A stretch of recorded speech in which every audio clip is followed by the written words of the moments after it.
Hey, how's it going, guys? We're here for not the Pokemon, the Digimon Colosseum series. I'm so used to playing Pokemon, so that's why I said Pokemon. We're here with GabuBond versus my all-time favorite deck, Commandramon. Both of these decks have been my absolute favorite.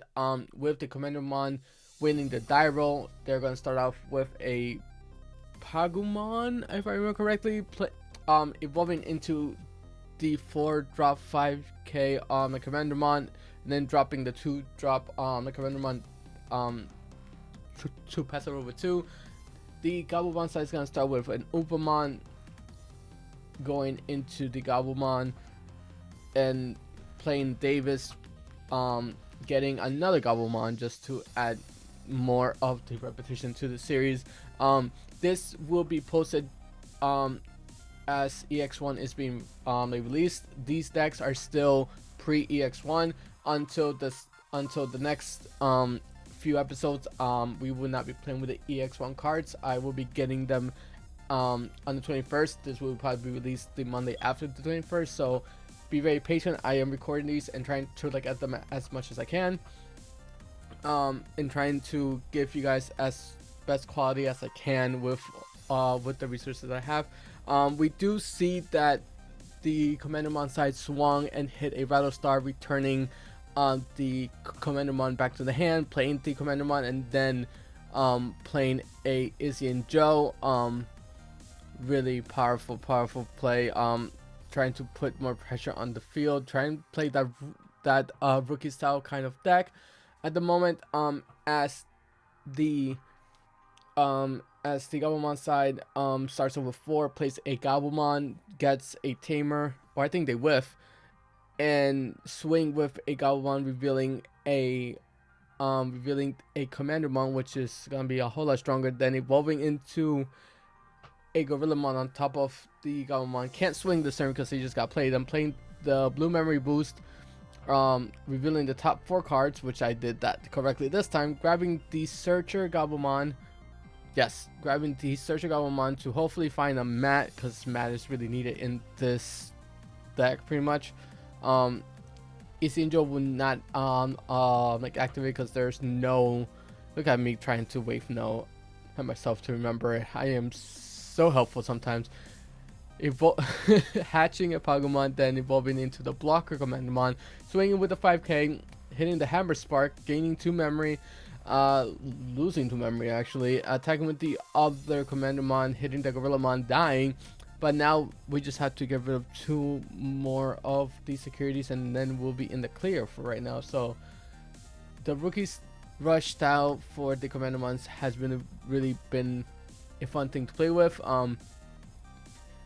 Evolving the blocker to another blocker, the Sildramon, stronger blocker. Maybe didn't have any other plays, but that's fine. We pass it over to the Gabumon side, hatching an Upamon, then evolving into a Gabumon, attacking the Commandramon with the Gorillamon, trying to release some pressure off the security stack. The Pagumon will reveal a black card, a black Digimon, because it got deleted, and because during the opponent's turn you can suspend the Legacy and Joe if a black Digimon got destroyed, to draw 1 card. So that's a lot of value for this deck.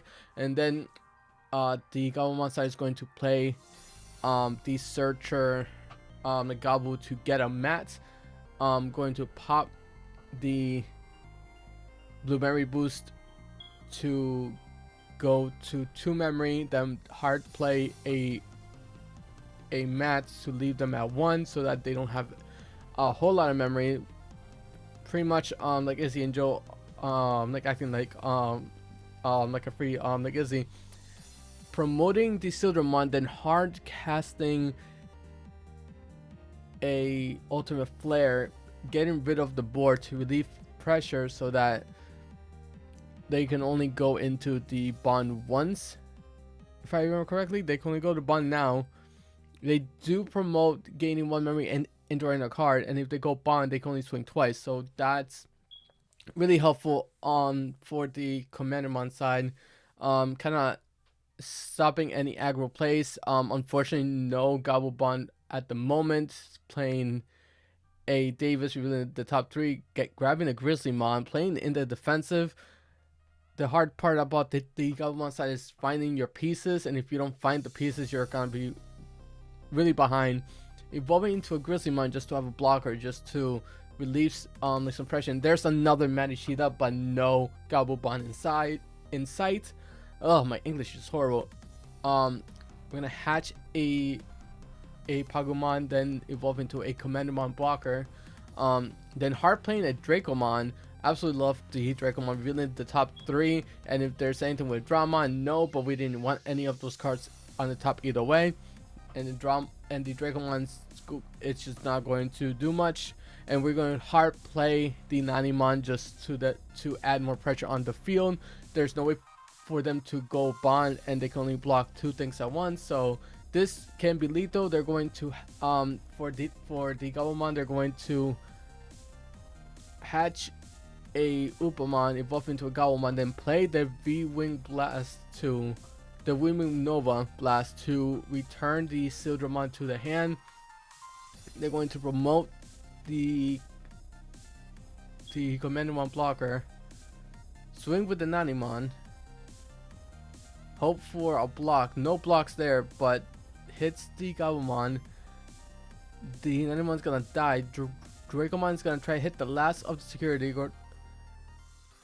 blocking with the Grizzlymon so that they don't have game just yet. Attacking with the Commandramon, revealing there's a bond of friendship right there, killing the Commandramon. The Pokemon's going to reveal the top card, which is a Sildramon. And with no security left, we're gonna count how many of the Commandramons or the D-Brigades we have in the graveyard, because that just means we have a Darkermon for game, costing 13 memory, but you gain 2 for every so you can return 5, which would count as 10 memory you gain, making it so that you only pay 3 memory for a Darkermon still being your turn and attacking for game. My favorite way of winning with the Commandramon deck.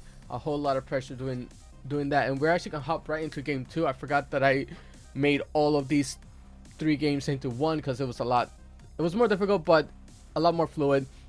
We're going to hatch an Upamon for the Bond of Friendship side, put a BT06 on the Gabu on top, and play the Tamer Searcher on the Gabumon, put in the Commandramon 3, hatching a Pagu, playing the 2-drop the Commandramon, and playing an Izzy, revealing the top 3 cards. If they reveal all black cards, which you should be doing with this deck, you do gain 1 memory. So technically this like Izzy only costs 3 instead of 4, which is fantastic. And now we have a memory resetter so that we always start with 3, and we're going to hard play the Commandramon for 2, really making it so that the Gabumon has very little memory to play with. Upamon will trigger when the Gabu will attack, revealing the 5k Commandramon, still drawing the card at least, but the second Gabu is going to attack the security, playing the rookie rush style back, attacking into a Sildramon, killing the Gabu, and the Gabumon side is going to play a Hammer Strike, going to 3, wasting a Hammer Strike early. But in order to play the Gabu, to look at the top 5 to hopefully find a Mat or another Tamer. Unfortunately, no Tamers whatsoever. We did